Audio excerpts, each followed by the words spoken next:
A fresh new year has begun, and if you're setting new goals for your business, it's extremely difficult to reach them without the right people on your team. And ZipRecruiter has transformed how you go about finding the right people. ZipRecruiter posts your job to over 100 of the web's leading job boards with just one click. Then ZipRecruiter actively looks for the most qualified candidates and invite them to apply. They even review every application to identify the top candidates, so you never miss a great match. That's why ZipRecruiter is different. Unlike other hiring sites, ZipRecruiter doesn't depend on the right candidates finding you. It finds them. No wonder 80% of employers who post on ZipRecruiter get a quality candidate through the site in just one day. ZipRecruiter, the smartest way to hire. Find out today why ZipRecruiter has been used by businesses of all sizes and industries to find the most qualified job candidates with immediate results. And right now, my listeners can post jobs on ZipRecruiter for free. That's right, free. Just go to ZipRecruiter.com/Stephen A. That's with a PH, not a V. That's ZipRecruiter.com/Stephen A. One more time to try it for free. Go to ZipRecruiter.com/Stephen A. with a PH, not a V. Great news. There's a quick way you can save money. Switch to Geico. Geico could help you get great coverage at a great price. And it only takes 15 minutes to see if you could save 15% or more on car insurance. Go to geico.com today and see how much you could save. The Stephen A. Smith Show podcast. Oh, my goodness. Oh, my goodness. Let me tell y'all something right now. What a game. What a game. Welcome to the latest edition of the Stephen A. Smith Show, coming at you as I love to do every weekday over the airwaves of ESPN Radio, 250-plus markets across the United States of America, and, of course, Sirius XM ESPN Radio's Channel 80. Number to call up, as always, is 888-729-3776. That's 888-SAY-ESPN. It's time for Straight Talk with your boy, brought to you by Straight Talk Wireless. Best phones, best networks. No contracts whatsoever. What a game. What a game. Now, I'm not about to sit up here and engage in hyperbole and call this better than, let's say, USC versus Texas back in 2005 when Vince Young put on an absolute show, throwing for 267 yards, rushing 19 times for 200 yards. It's absolutely, positively unstoppable on that particular evening, guiding the Texas Longhorns to a national title victory over the USC Trojans with Reggie Bush and Matt Leinart and the rest of the crew. 41-38 in that game. It was absolutely spectacular. But I got to tell you something right now. Last night was special. Last night was special. It was special to be a part of it. It was special to see it. It was special to be there in person at the Mercedes-Benz Stadium and in the ATL, Atlanta, Georgia. Look, the stadium is off the chain. It's special. Arthur Blank did a hell of a job. I mean, that stadium is so fly. I was running across workers that were talking about how they enjoyed working at it at the place, didn't even want to take time off. That's how fly the stadium was. But nothing, and I do mean nothing, usurps what we witnessed last night for this game. First half, everybody was looking at me saying, what's wrong with Stephen A? Because I was sitting in the suite, an ESPN suite, of course, absolutely depressed. I picked Alabama to win this game, 24-20. I thought Alabama would win this game. And the way Jalen Hurts and Alabama's offense looked in the first half, I got to tell y'all, I had damn near given up. I said, Jalen Hurts, God bless him, because the kid's a good kid. He's class personified. His collegiate record was like 25-2, if I remember correctly. But look, man, look, he's an athlete. He can't throw. I don't like him passing the ball.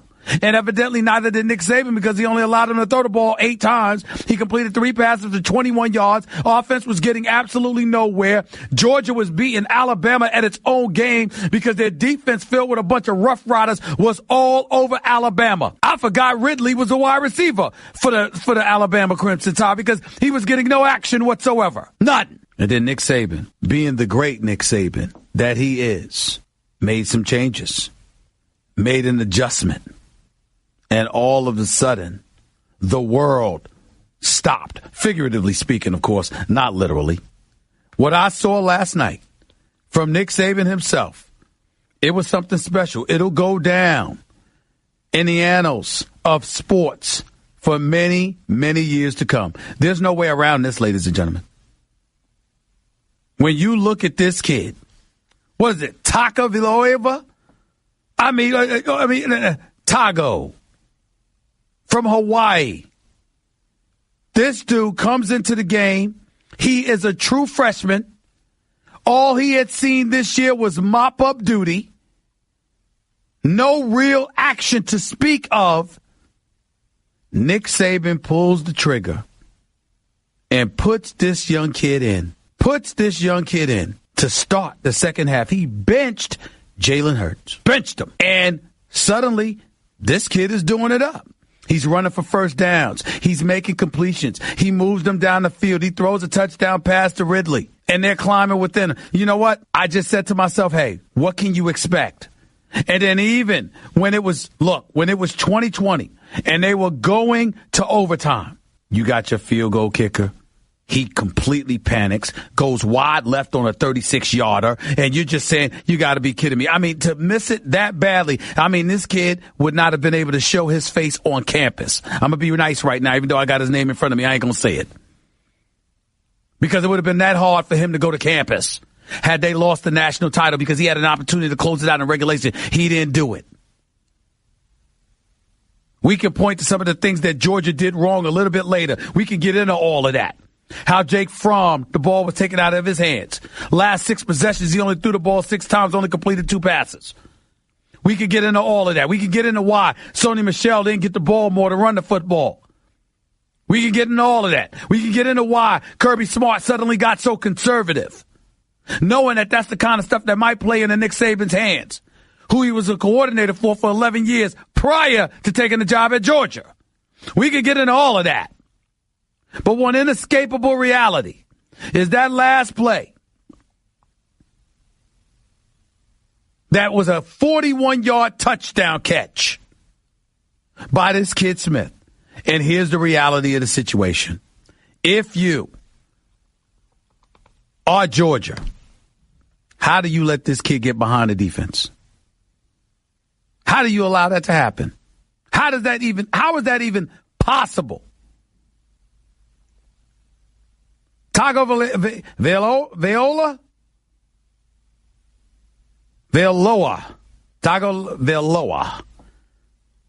He looks right. And he's playing the safety Dominic Sanders for Georgia. Right in the palm of his hands. He kept look right. And then zips left and drills a 41-yard touchdown pass to Smith. Alabama wins the national title on the very last play of the game. Because it was overtime, of course. And I look at it from that standpoint, and I'm saying, wait a minute. You are Alabama. Your quarterback's a freshman. Najee Harris, he's a freshman. You put him in because Damian Harris and, of course, Scarborough, none of them were getting it done for you in your running game. You had Smith as a freshman in your passing game. You had a left tackle who was a freshman. Nick Saban put all of these boys in, inserted all of them. And ultimately, what happens? This happens. Same Alabama team, they're going to lose some key players. Micah Fitzpatrick, Ronnie Harrison. They're juniors. They're leaving early. We ain't even talking about the seniors. But I got to give credit where credit is due. This was something special to behold. It really, really was. And all I can say to you right now, at this particular moment in time, I'm stunned by what I saw. Stunned by what I saw. I didn't expect Alabama to be able to pull this out because I had lost all faith once Jalen Hurts couldn't do anything. But Nick Saban pulled one out of his hat.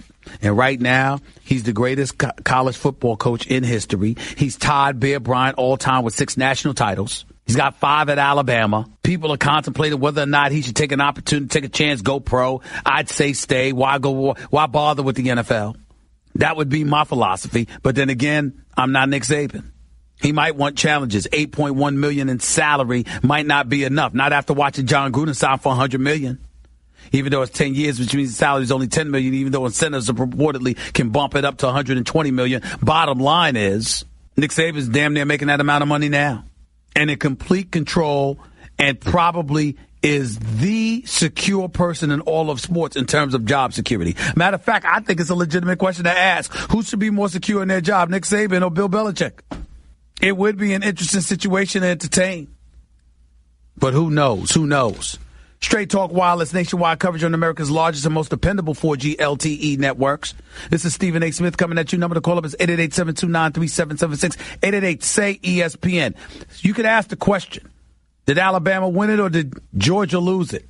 I asked that question on First Take this morning. Of course, Alabama's the national champion. Of course, they deserve all the credit in the world. Of course, Nick Saban deserves all the credit in the world himself. But I got to tell you something.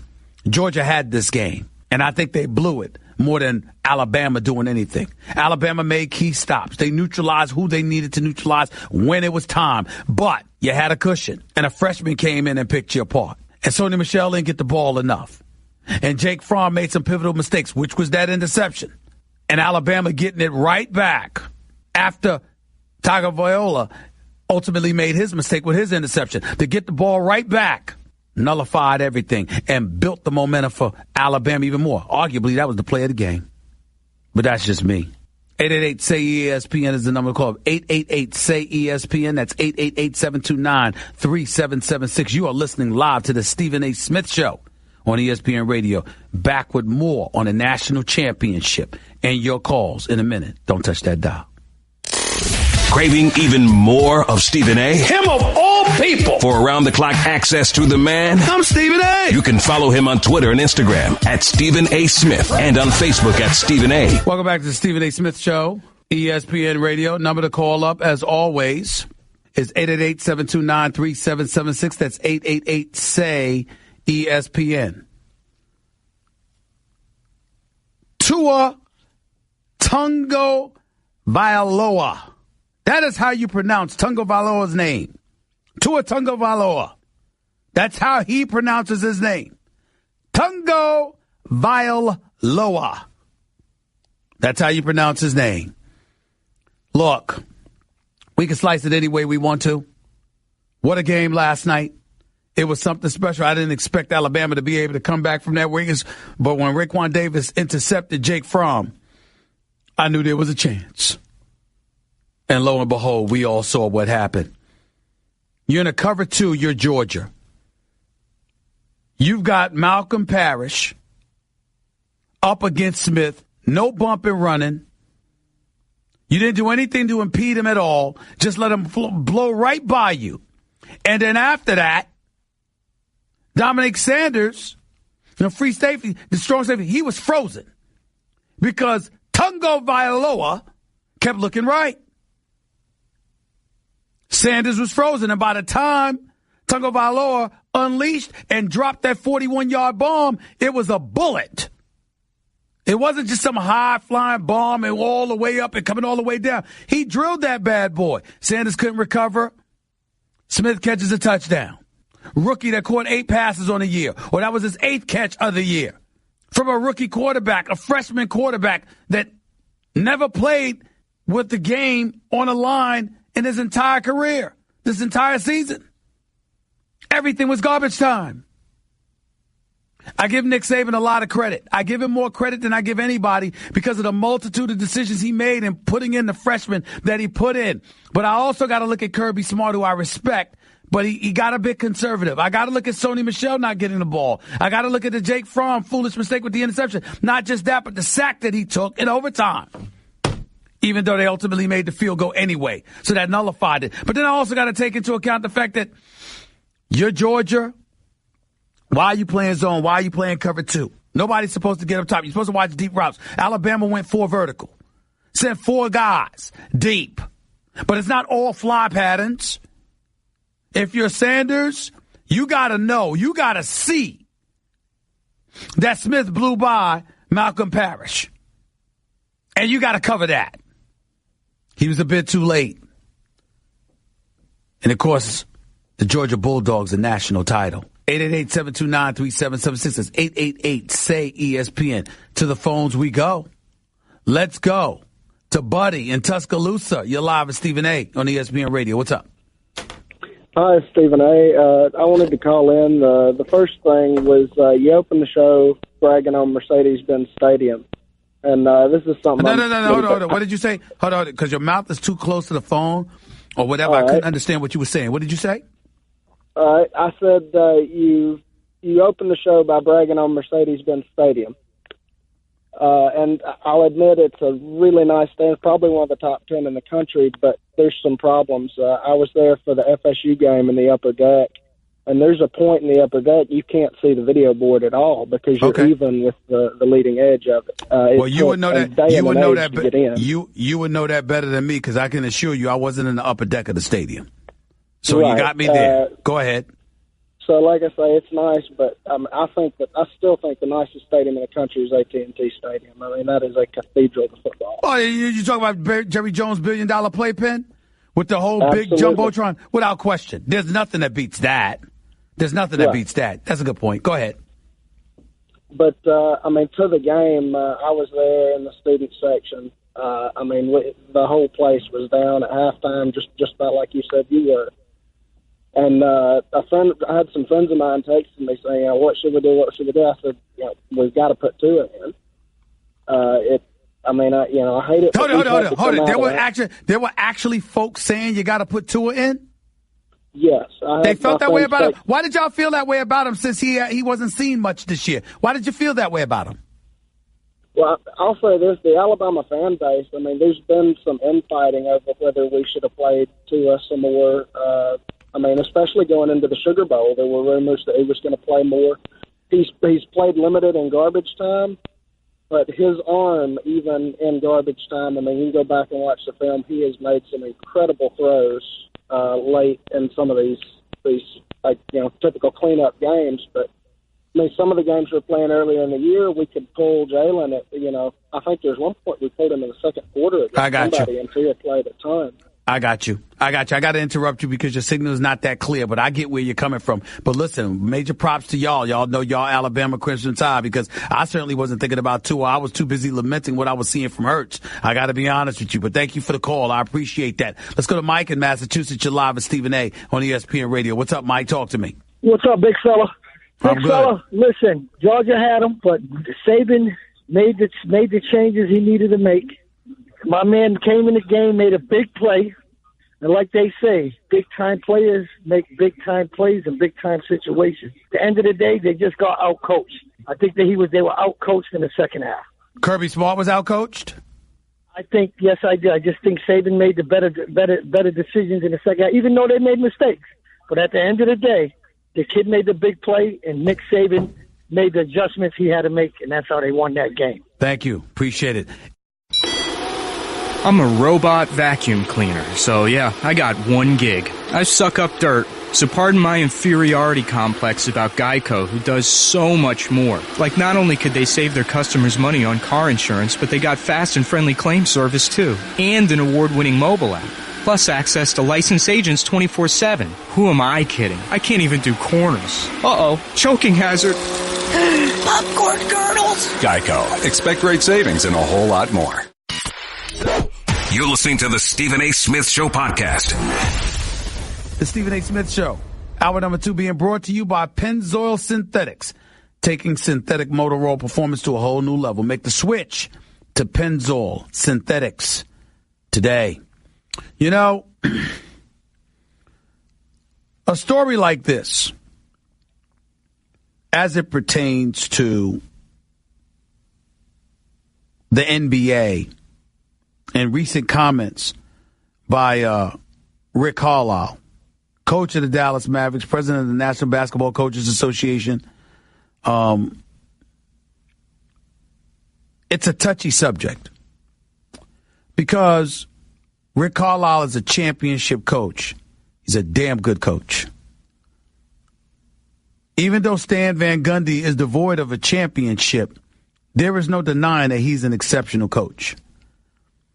I appreciate the candor of both. I've spoken to Rick Carlisle about this subject in regards to LaVar Ball and his verbiage and his incendiary verbiage towards Luke Walton, coach of the Los Angeles Lakers. Stan Van Gundy is in on it now. He's aimed his ire at ESPN.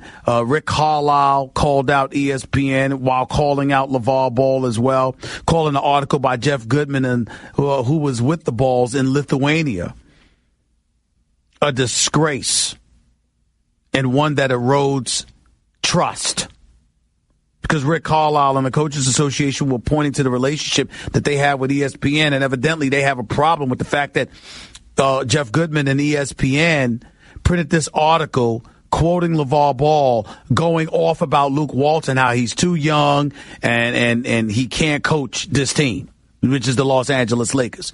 This is why they were in the midst of a 9-game losing streak before the Lakers won a game the other night. I know Rick Carlisle. I don't know Stan Van Gundy that well. I know that I respect him. I know that his brother does an outstanding job here at this network. I know that we're honored to have Jeff Van Gundy. And when Stan Van Gundy was doing some work for ESPN, we were honored to have him. I like Stan Van Gundy. I really do. I love his candor and his honesty. But as I said about Rick Carlisle yesterday, it doesn't make them right all the time. Stan Van Gundy, after Rick Carlisle went off about ESPN, saying the story failed to provide quotes or perspectives from any players or from Lakers management, either named or unnamed, verifying the claims made in the story. The article lacks any of the basic fundamental benchmarks and standards of reliable journalism. This is according to Rick Carlisle and the National Basketball Coaches Association, essentially relegating it to ambulance chasing. I disagreed with Rick Carlisle. I disagree with Stan Van Gundy. It is a story. If you don't have a problem with LaVar Ball, you certainly can't have a problem with ESPN. At least Rick Carlisle had the decency to I shouldn't say decency because it's not like Stan Van Gundy was indecent in any way. So a better word would say at least Rick Carlisle highlighted how he had a problem with LaVar Ball every bit as much as he had a problem with ESPN. But I'll say about Stan Van Gundy's comments the same thing I said about Rick Carlisle in the National Basketball Coaches Association statement. LaVar Ball is the father of the number 2 overall pick, who is a point guard for the Los Angeles Lakers. LaVar Ball, obnoxious, loquacious, classless, or any other word y'all want to point out towards him because of this statement about Luke Walton, no matter how distasteful it may be, that doesn't make it not newsworthy. LaVar Ball's son is the point guard of the coach he was talking about, who happens to be the coach of the Los Angeles Lakers. That makes it a story. And with all due respect, not to get even remotely political here, but if we're going to quote and lament or laugh at and denigrate a future-to-be commander-in-chief at the time, who during the campaign was validating the size of his hands, everything's up for grabs. I would love to sit down with a Stan Van Gundy or a Rick Carlisle. I'm not talking about the distastefulness, because they're right about that. Rick Carlisle was right about that. Everything he said about LaVar Ball in regards to the quote about Luke Walton was absolutely right. He was wrong. It was beyond the pale. He had no business saying it. He was wrong. But to blame the network for quoting this man is ridiculous. His son is your starting point guard. I think LaVar Ball's comments was a betrayal of Magic Johnson. It was a betrayal of the Los Angeles Lakers. It was even a betrayal of his son, because it put his son in a bad spot, and it makes you raise your eyebrows and wonder, what is the son going home telling his daddy? And that's not fair to Lonzo. And it's even more egregious that his own father put him in that position. But it's a story. Everybody want to sit up there, stick out their chest. Oh, you know, who is Stan Van Gundy or Rick Carlisle? Tell ESPN. Stop that. We don't have to get into all of that. They can say what they want. They can feel how they want. All I'm saying is that it is clearly a story. That's the only premise I'm arguing. It is clearly a story. If LaVar Ball comes out and says, I don't want my son on the Lakers, Magic Johnson doesn't know what he's doing, we're not supposed to print that? We're not supposed to report that that's what he said? The man didn't say it anonymously. He said it. You don't quote him? Come on now. Come on. 888-729-3776. That's 888-SAY-ESPN. That's one thing that I want to talk about. The other thing that I wanted to talk about was LeBron James and him speaking out about H&M. H&M clothing had an advertisement out. And to be completely honest, to be completely transparent, I can't applaud LeBron James enough for weighing in the way that he did on an ad that can only be described as tone deaf. It was an article for H&M featuring a young black male model wearing a hoodie, and the inscription on the hoodie read, "Coolest monkey in the jungle." That's what it said. LeBron James spoke out about it on his Instagram post. He put a crown on the kid's head. It said King of the World. And then LeBron James wrote, quote, "H&M, you got us all wrong. And we ain't going for it. Straight up. Enough about y'all and more of what I see when I look at this photo. I see a young king, the ruler of the world, an untouchable force that can never be denied. We as African Americans will always have to break barriers, prove people wrong, and work even harder to prove we belong. But guess what? That's what we love, because the benefits at the end of the road are so beautiful. Hashtag live, laugh, love. With a heart symbol. Hashtag love my people. Couldn't said it better myself. LeBron James is absolutely right. Snoop Dogg was absolutely right. H&M crossed the line with this particular advertisement, with this particular promo. Now, who in God's name in the year 2017 doesn't know that that's offensive? H&M should be ashamed of itself. And I applaud LeBron James for calling it out like that. He is the preeminent iconic figure, arguably in the world of sports, clearly in the basketball world. He may not be the king because he's not the champion. That would be Kevin Durant and the Golden State Warriors. But when he takes positions like this, it shows why he is worthy of being perceived as somebody having a crown. Because there was big of LeBron James to point that out. It was the right thing to do. And I want to state for the record, I stand with him 1,000%.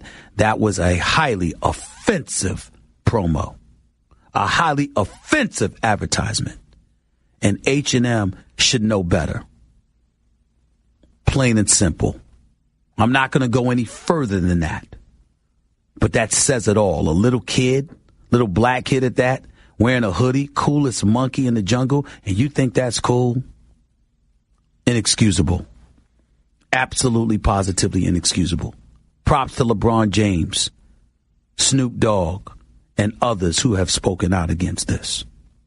Consider me right there with them. 888-SAY-ESPN is the number to call up. That's 888-729-3776. Back to your calls and more in a minute. You are listening live to the Stephen A. Smith Show, ESPN Radio. Craving even more of Stephen A? Him of all people. For around-the-clock access to the man? I'm Stephen A. You can follow him on Twitter and Instagram at Stephen A. Smith and on Facebook at Stephen A. I want to piggyback off of what I was saying about LeBron James speaking out, because I want, listen, the Stephen A. Smith Show just went in 250-plus markets nationwide across the United States of America. In no time, it'll probably be over 300. I'm greedy, y'all. I'm not interested in monolithic appeal from one particular community, in my case, the African-American community. I'm interested in mass appeal. I like everybody listening. I like everybody watching. The more, the merrier. And for me, the issue is fairness and it's understanding. You know, I want to say something that I've never said on air before, but I've said off the air on many, many occasions to many people.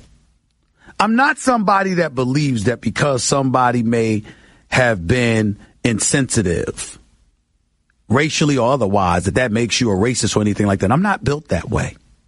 I'm not that kind of guy. There are some people out there, and the word ignorant isn't always negative. There are some people out there that are simply ignorant and oblivious to what may be offensive to a particular community. That's why I try to be as fair and as understanding as I possibly can. There are white folks out there that do things that would come across as racially insensitive to an African American, and they had absolutely no clue that they were remotely offensive. There are things that happen in various communities throughout our country where folks from a particular cultural group just didn't know. Or you just didn't know you were offensive to them. I communicate with folks from the Jewish community every day. There are certain things that I absolutely definitively know would come across as offensive, and I do everything that I can to avoid it.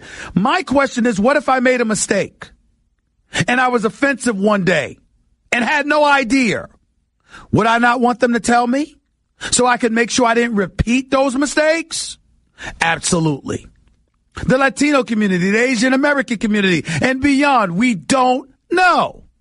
Even in the Native American community, you have some people who find the Redskins name highly offensive. The tomahawk chop, highly offensive. Whether it's Braves or Florida State Seminoles or whatever, highly offensive. Kansas City Chiefs, highly offensive. Others from the Native American community say, well, no, we're not offended. We just don't know. But when you do know, and when you're told, and you do it anyway, we got a problem. When we talk about H&M, what person doesn't know in this world that associating a black person with a monkey is not offensive? How could you possibly not know that? How could you possibly not know that? There's no way. That's why it's problematic. And that's why it needed to be said. I'm fair-minded. Black folks offend other folks, I'm going to sit up there and say, look, you were wrong. But as a black man, there's something that's so flagrantly offensive, I have an obligation to speak out. And I will never hesitate to do so. Not if I believe that to be the case. 888-SAY-ESPN. That's 888-729-3776. We're going to talk some NFL playoffs because we got some NFL playoff games coming up. We're going to talk about Nick Saban and whether or not he should go pro or stay at Alabama. We can talk about last night's championship game. We could also talk about the way that LeBron James, for all the good that he did by speaking out on his Instagram account against that insensitive act by H&M with their promo with the little black kid. We could also highlight the fact that LeBron James and the Cleveland Cavaliers stuck up the joint last night. Minnesota blew them out the building. And if they continue to look that way, in any capacity, they got no shot at winning a world championship, an NBA championship. Just no shot whatsoever. By the way, I'm down here in the ATL because I was here last night for the national championship game. Once upon a time, the Atlanta Hawks looked to be relevant. You know why the Hawks ain't relevant now? Because Budenholzer can coach. And because he can coach, and he's proven he could coach, and they had a couple of years of success, they said, you know what? It appears they said, you know what? We can afford to take folks for granted. Clean house, curb spending, let's totally rebuild. Evidently, the city of Philadelphia isn't the only organization engaging in the process. Now it appears to be the Atlanta Hawks. Let's see how that works out for them. Back to the phones we go. Jonathan in Georgia, you're live with Stephen A. Talk to me. Just want to talk about my opinion about LeBron James and the Cavs and why he is the double-edged sword of that city and that organization. You can't argue his greatness. The only thing subjective about his greatness is where you would rank him among the all-time greats, but he's there. But what LeBron James demands, Stephen A. Smith, is a win-now product, and you can't argue with that because he is one of the greatest, and he's in a position to win championships every year when you have them. The downside Stop right there. Educate me. What was I arguing about with LeBron James? When you say I can't argue with it, what do you mean? Well, who's trying to argue with that? I just wanted your perspective on this. I just want to say he's a double-edged sword to where because he demands winning right now, Cleveland does not have the opportunity to build for the future because he's not interested in draft picks. He's not interested in building. So the problem is, you're going to win now with LeBron James and you're a contender to win a championship, definitely the Eastern Conference every season. But when and if he decides to leave after his contract expires and go somewhere via free agency, because they were limited winning in the now, they don't have the assets to build for the future. So while he's one of the greatest of all time, so what's your question? My question for you is, what do you think about that? Do you think that LeBron James is more of a hindrance in that way than he is a benefit for Cleveland? Simply because when he's there, they can't build for the future. All right, I'm going to start calling you Max. You keep going on, Jonathan, because that's a long question. But here's the deal. LeBron James, you can't necessarily fault him because you're always better because of his presence. You're always better because of him. It's unavoidable. But here's where you can throw some shade on the greatness of a LeBron James. Kyrie Irving's only 25, 26 years old. So when you sit there and say they can't necessarily build, the fact is if LeBron left after this season, you still would have had Kyrie. But you alienated him while he was there with LeBron. So if I'm Dan Gilbert or anybody else, what I'm doing is emphasizing to LeBron, we need you to make sure that you ingratiate yourself with cats to the point where even if you decide you want to do something different, we don't have to decimate our franchise because a whole bunch of folks didn't want to stay even while you were here. Not a whole bunch of folks in this case because it was Kyrie Irving, but Kyrie Irving's a bad boy. That's a devastating loss. And I don't know how you get around that. Look at what he's doing in Boston. You realize that Kyrie Irving right now is an MVP candidate? You realize right now if the players were to begin today that the Boston Celtics would be the number 1 seed in the Eastern Conference? And that's after Gordon Hayward went down in Game 1 of the NBA season. Think about that. 888-SAY-ESPN. That's 888-729-3776. You're listening live to Stephen A., ESPN Radio. You're listening to the Stephen A. Smith Show podcast. Number to call up to the Stephen A. Smith Show is always 888-729-3776. That's 888-SAY-ESPN. So Rick Carlisle had something to say about ESPN. Understood his point, but just disagree. Stan Van Gundy goes a bit further. No problem with LaVar Ball whatsoever, but he has a problem with ESPN. And, of course, Steve Kerr said something about it, calling it a ratings ploy. Listen to what Steve Kerr, the two-time championship coach for the Golden State Warriors, had to say about LaVar Ball in his comments about Luke Walton. I've talked to people in the media this year. I said, why do you guys have to cover that guy? They say, well, we don't want to. Nobody wants to. But our bosses tell us we have to because of the ratings, because of the readership. So somewhere, that I guess it's in Lithuania, LaVar Ball is laughing at all of us. People are eating out of his hands for no apparent reason, other than, he's become like the Kardashian of the NBA or something, and that sells. I find nothing disrespectful about what Steve Kerr said as a perspective. I'm on the record. I don't think this company should have went over to Lithuania to cover LaVar Ball. Neither of your sons have even proven they could play Division I basketball. And we don't know how successful or how unsuccessful the Big Baller brand is. One could argue the only reason they're relevant is because Lonzo Ball is playing for the Los Angeles Lakers. So I don't find fault with what Steve Kerr said in that regard. But I'll read this tweet from Frank Isola of the New York Daily News, my buddy who does an outstanding job and has done an outstanding job covering the Knicks for many, many years in New York City. Listen to what he wrote in this tweet. Steve Kerr and Stan Van Gundy have used their platforms to lecture us on politics. That's great.